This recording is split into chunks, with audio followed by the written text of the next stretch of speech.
Welcome to a new episode of The Week That Was, TIOL's News Roundup. A lot of news unfolded during the week, and here we are, Asha and Richa, bringing you a filtered version of the news.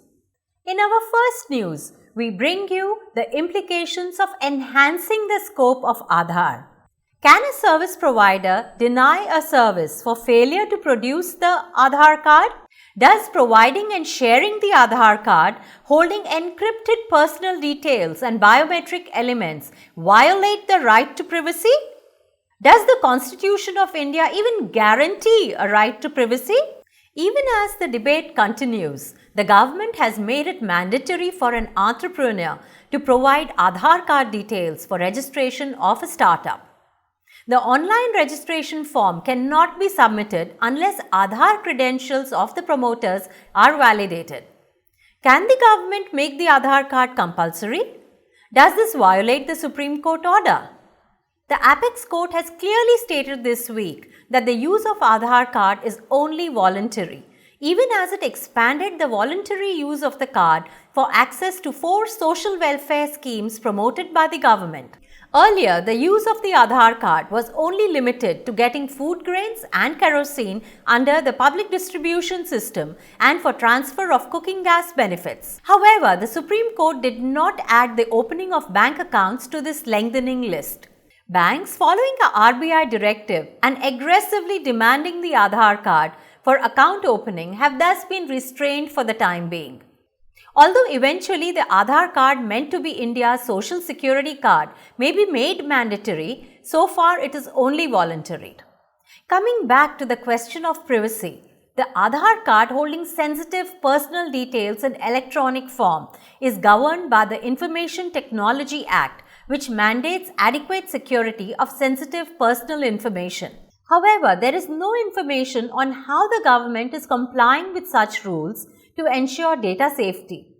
While the Supreme Court has restrained the government from transferring Aadhaar card information to any agency without the written consent of the cardholder, which could actually be hindering the sharing of information between centre and states, it has referred the question of privacy to a 5-judge constitutional bench. Interestingly, when TIOL Tube spoke with Mr. Krishnan Dharmarajan, Executive Director of the Center for Digital Financial Inclusion, he opined that as far as the poor or low-income groups were concerned, they were happy to be acknowledged and counted for inclusion of benefits. On the other hand, most people with online email accounts were already sharing their most private emails with American service providers. So, where was the question of privacy? Let's hear Mr. Krishnan. You see, privacy also should be seen in, what is it? Suppose in one of our projects where we are trying to, use a conversation over SMS to communicate with people at the who are really poor or not using their bank accounts and things like that. So, we would probably like, the phone numbers with the bank, and with the bank's participation, fund a technology-driven innovation there. So, if those numbers are shared, somebody says privacy, this is not privacy, because at that level, the poor man is actually happy to be called. He's happy to engage. He's happy to be recognized as a person, to whom somebody is guiding and advising. So, we need to distinguish very much between this need for privacy, which is sometimes a very affluent thing, and the need for involvement, which is actually there among the large number of people. So, privacy has to be seen, where is it relevant? All of us, when we sign in for Gmail accounts or Facebooks, the entire data is read. Nobody seems bothered about that. Nobody seems bothered that your whole data is mined, and before you have typed in your very private email, somebody is already suggesting the hotels in the location where you have planned your own private trip. So, your private trip is known to the world, okay? Nobody's bothered because it gives you a return. So, because a free email you get. So, why do you think a phone call to a poor farmer, which enables him to get an extra loan or something, it's a huge benefit. Why would he mind the lack of privacy? True, for one free email account and storage, most of us have sold out our privacy We also willingly, if not eagerly, provide personal details and biometric information for obtaining a visa to travel abroad without asking any questions about data safety or privacy. However, whether or not the Constitution guarantees a right to privacy, each of us does have a right to know the methods employed for storage, management, and maintenance of our data, or even who is the information being shared with, and the freedom to make a choice of not being disturbed. Only then the use of Aadhaar card may be mandatorily extended to other products like loans, mutual funds, and insurance policies. Let's turn to Richa for the war against tax avoidance. The news has apparently been tightening against the multinationals. After BEPS project report making several recommendations to curb base erosion and profit shifting by MNCs. The European Commission is the latest to join the G20 fight against global tax avoidance regime. Stung by what is known as LuxLeak, the EC has finally held the private tax rulings as illegal. The antitrust chief of the EU, Margrethe Vestager, last Wednesday said that Luxembourg and the Netherlands had given the MNCs illegal state support by letting them shift their profits and pay lower tax rates than others. The Netherlands and Luxembourg have been directed to recover up to 34 million USD from Starbucks and Fiat. But the story doesn't end here. As per certain reports, the Netherlands and Luxembourg have expressed their disagreement with the EC's decision and are likely to appeal against it. With the Constitution Bench of the Supreme Court ruling that the National Judicial Appointment Commission Act is unconstitutional, the much-hyped controversy has largely come to an end. And it is time for the Apex Court Collegium to accelerate the pace of its meeting and processing of the names for appointment of Chief Justices, judges and additional judges in various high courts in the country. There are a little over 1,000 sanctioned posts of the HC judges in 24 high courts we have in India, and as close as 400 posts continue to be vacant for several months. The worst hit is the High Court in the most populous state of the Uttar Pradesh.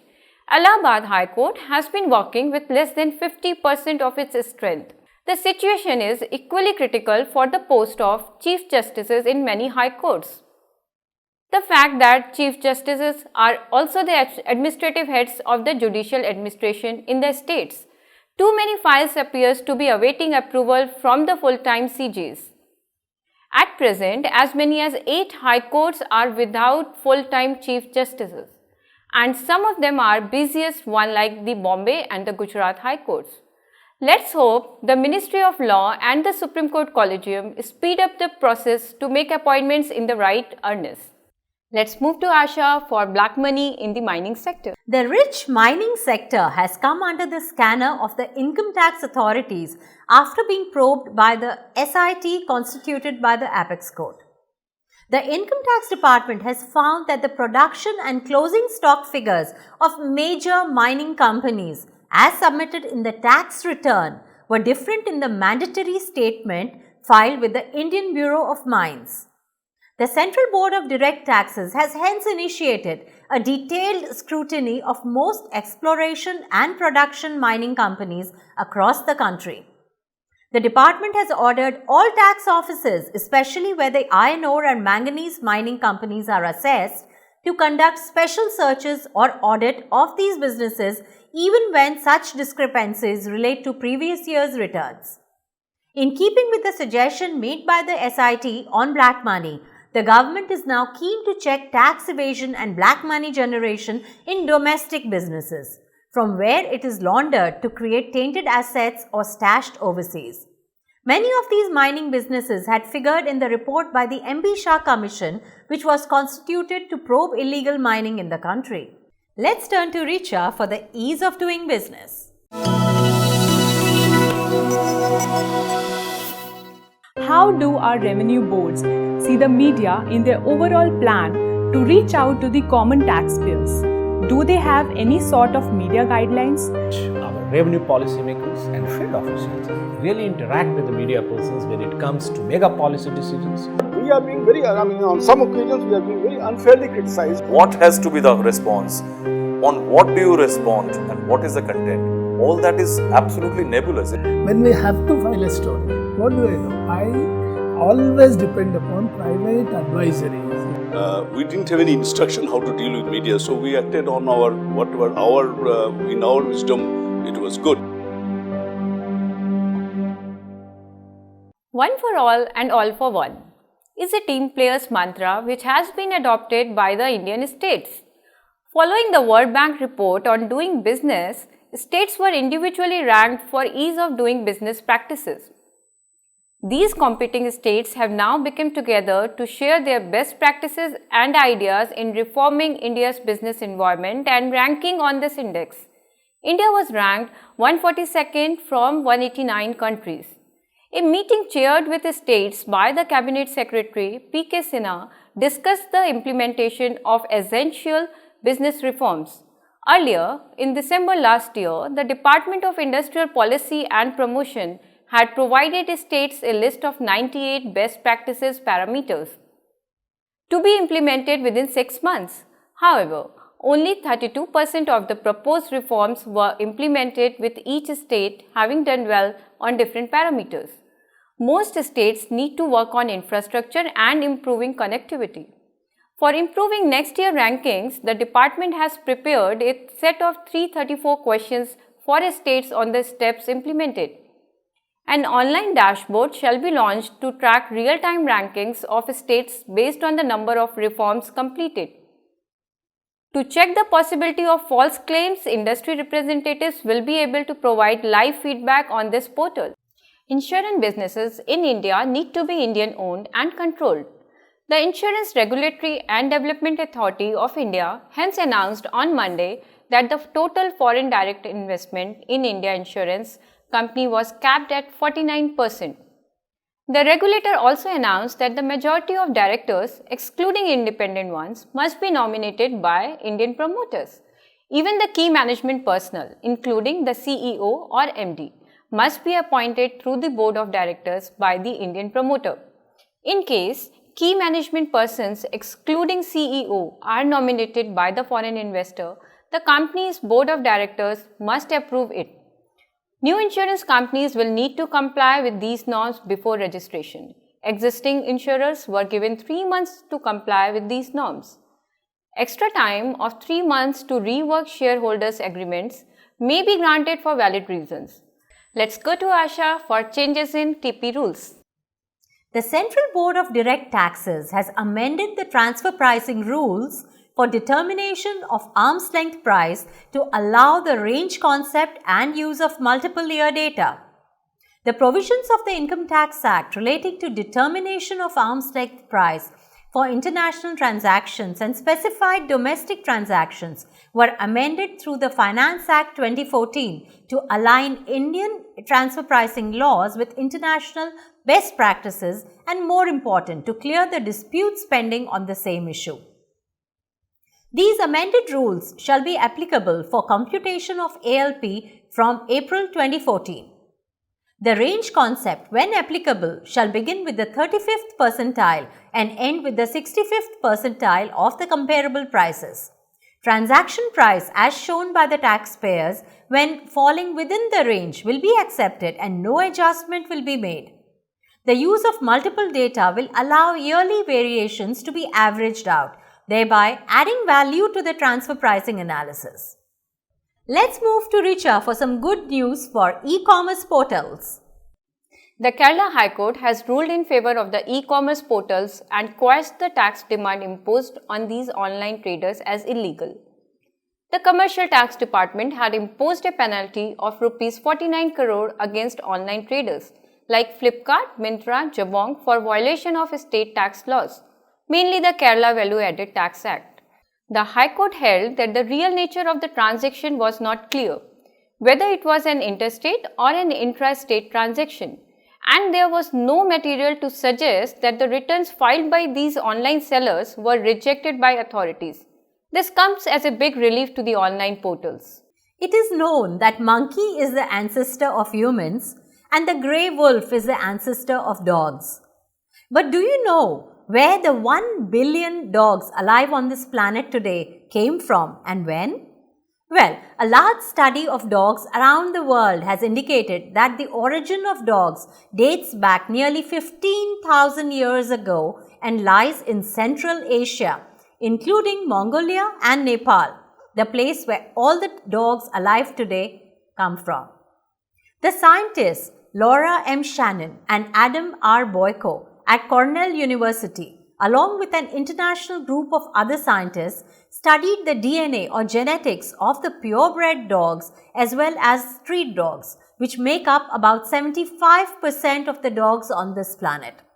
The study group included 4,500 dogs of 161 breeds and 549 village dogs from 38 countries to help the scientists determine the geographic groups for modern dogs or the closest ancestral populations.